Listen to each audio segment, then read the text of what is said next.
comes on Thursday. It's going to plant marigolds. Marigolds protect the garden. It's not too late, my dear. You know, you can stop right now. You wouldn't offend me. You understand? You wouldn't offend me.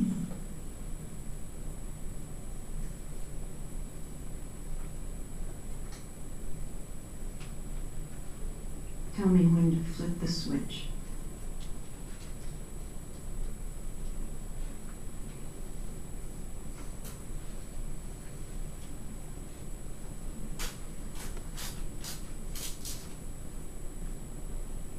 Whenever you want.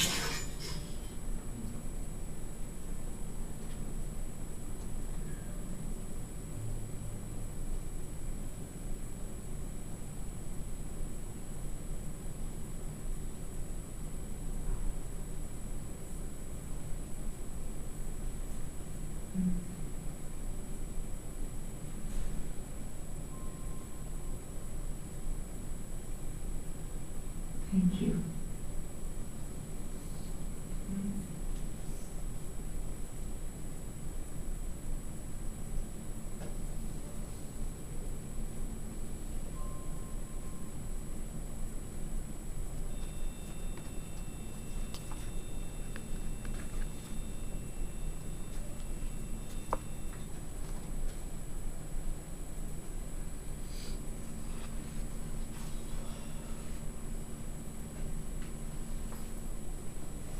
Alright, so the video you guys just seen right now, it's Janet Alkins. She was the first patient that Dr. Kevorkian ever worked on, and she had Alzheimer's, and she wanted to die already because of her having to forget her husband and her family, and Dr. Kevorkian assisted her and helped her die. So my name is Stephen Cotios, and I'm doing my presentation on lethal injection.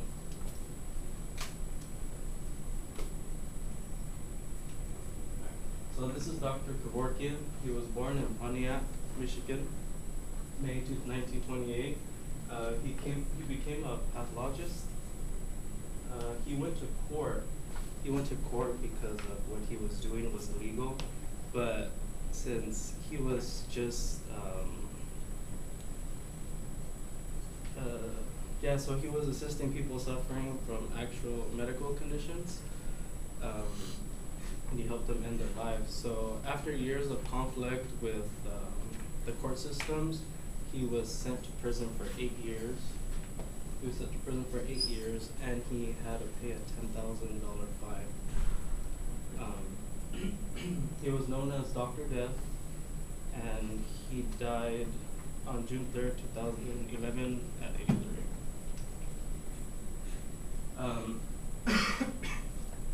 Assisting these patients is illegal, and the maximum year sentence is 5 years. And what he says is, even though a patient is diagnosed with an illness, they should have the right to die peacefully.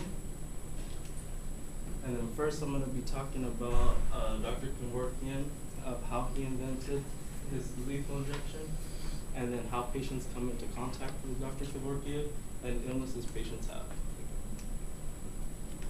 He started his research for patients, and he began placing ads inside newspapers in order for patients to come in contact with him.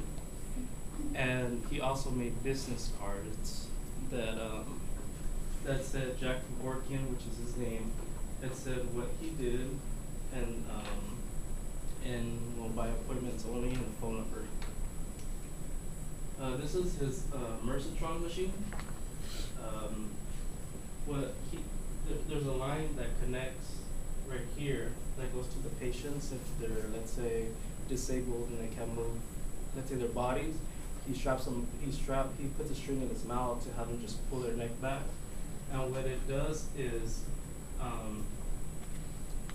the saline drips and it activates the thiopental, and it's to put to put the patient to sleep, and it takes them into a coma. And then the lethal dose of potassium chloride, it stops the heart, and then the dialpentha was the one that kills the patients.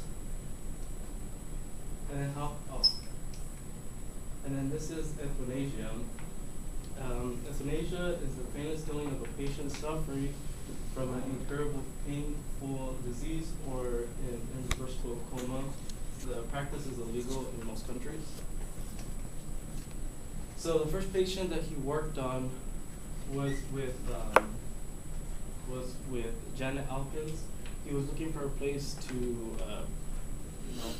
do this, and he couldn't find a place. So he worked inside his van, and he killed her there. And then the lethal injection, it was just to assist the patients, and he assisted a total of 130 patients throughout his life. And the patients would come into contact with him by calling him, and when he would be with the patients, he would record the interview and ask them why they wanted to die, and they would just tell him about the diseases he had, and he would record all that as evidence. And then illnesses that patients had, it was fatal diseases, severe handicap and crippling. And then in the SOARS back then, he first assisted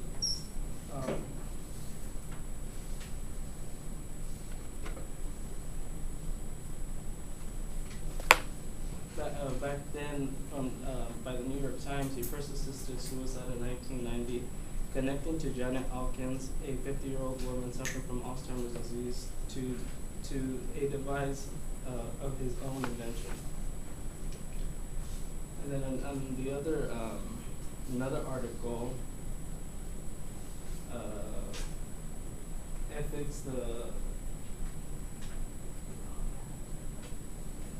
it talks about Jack Kevorkian before his death argues the physicians-assisted suicide, which is opposed by the AMA and all the U.S. states except Oregon. And then the last consumer, this is an article of Janet Atkins by the National Review, and it discusses the activities of Jack Kevorkian, who had been committed of the first-degree murder. And at the end, it said, she said, thank you to him.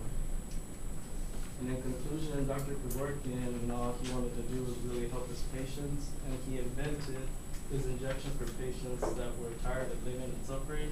And main reason for lethal injection was because of his mother. His mother had a disease, and that made him want to help patients out because he saw that she was suffering, and she didn't want to get off of life support. She wanted to get off of life support, and they wouldn't allow her to.